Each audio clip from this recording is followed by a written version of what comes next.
Marc Jackson joins us now on the Boardwalk Honda Hotline. And I guess let's kind of start with that. You know, Drew Hanlon, who's working with Markelle Fultz, Mark, said that he had one of the most documented cases of the yips.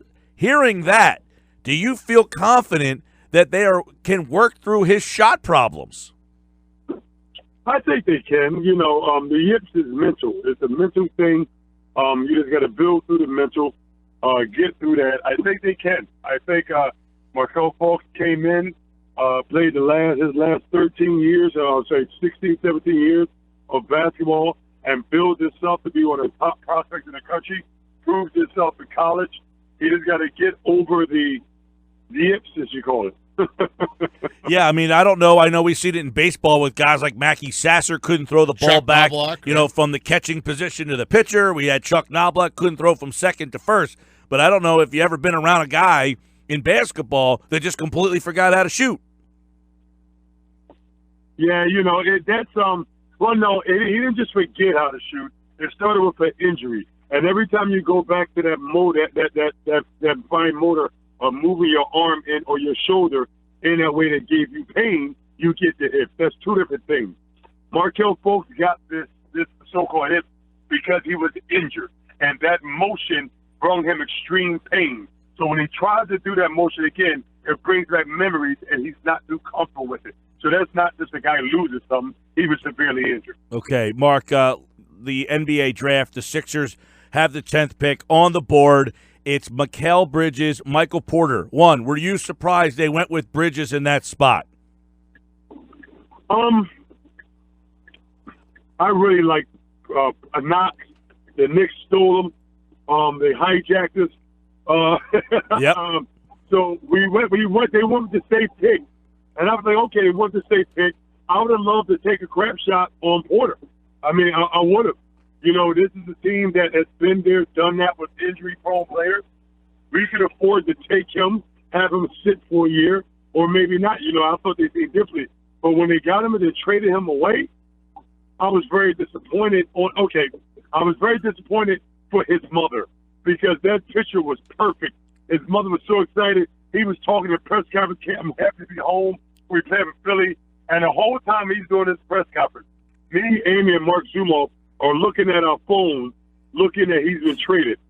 And I was like, oh, gosh, talk about uncomfortable. Right. Yeah, and the interesting thing is, Michael Porter, now apparently there's reports today that he's going to miss the whole year. Brett said last night, the comment that you guys really touched on, they are star hunting. They essentially didn't believe Mikal Bridges was a star, and they felt getting that pick will help them get a star. Is that a tip to you that they will try everything they can to get a Kawhi Leonard? Oh, absolutely. The 2021 the 2021 pick will be their big chip. Do you think that is an attractive enough piece to open up the Spurs' eyes? Yes, I do. Well, here it is. I think they drafted a few players that are very talented. So it'll be a 2021 pick, and along with all these players they just drafted. You know, they drafted an enormous amount of players that they have no room in their roster for. So expect that pick, along with all these picks they made, to be shipped out somewhere.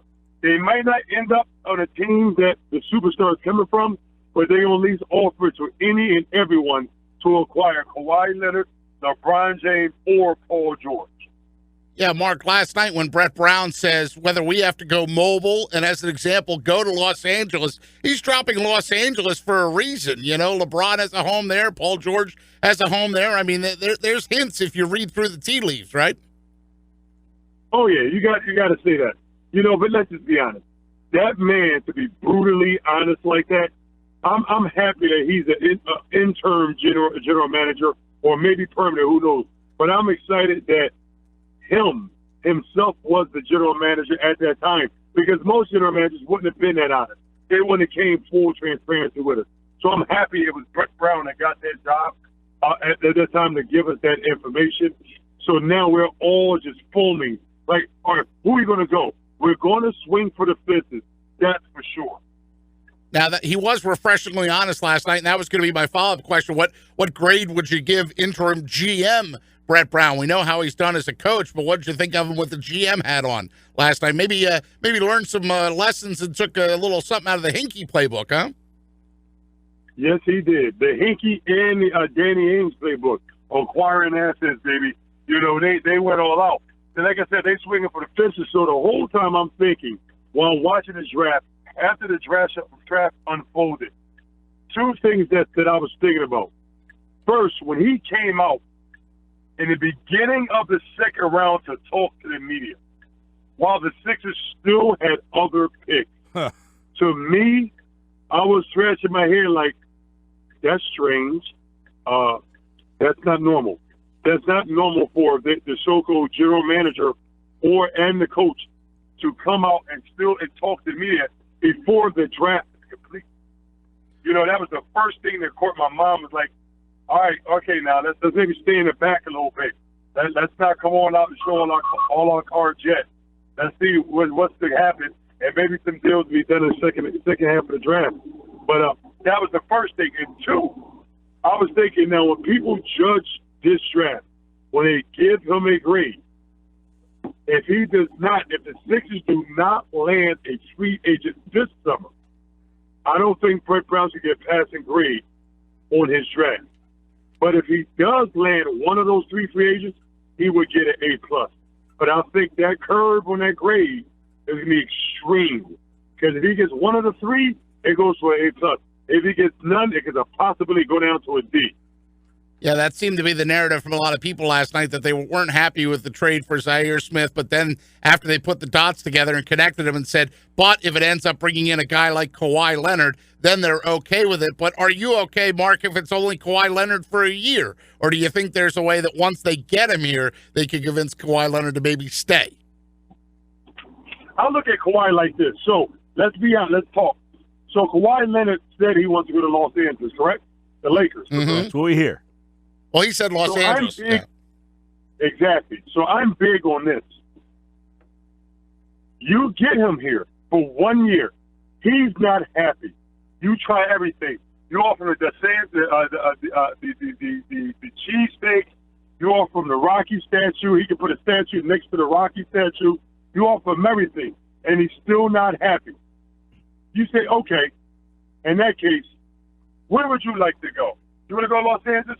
Okay, let's do a sign and trade. Let's get some of these pieces back from Los Angeles. To me, that's a worst-case scenario, and I'm okay with that. So you would essentially try to trade him in season? No. I will finish out the season for him, and he's an unrestricted free agent. But I would say it's okay, Kawhi. Oh, sign and trade. Right. Let's do a sign and trade. Gotcha.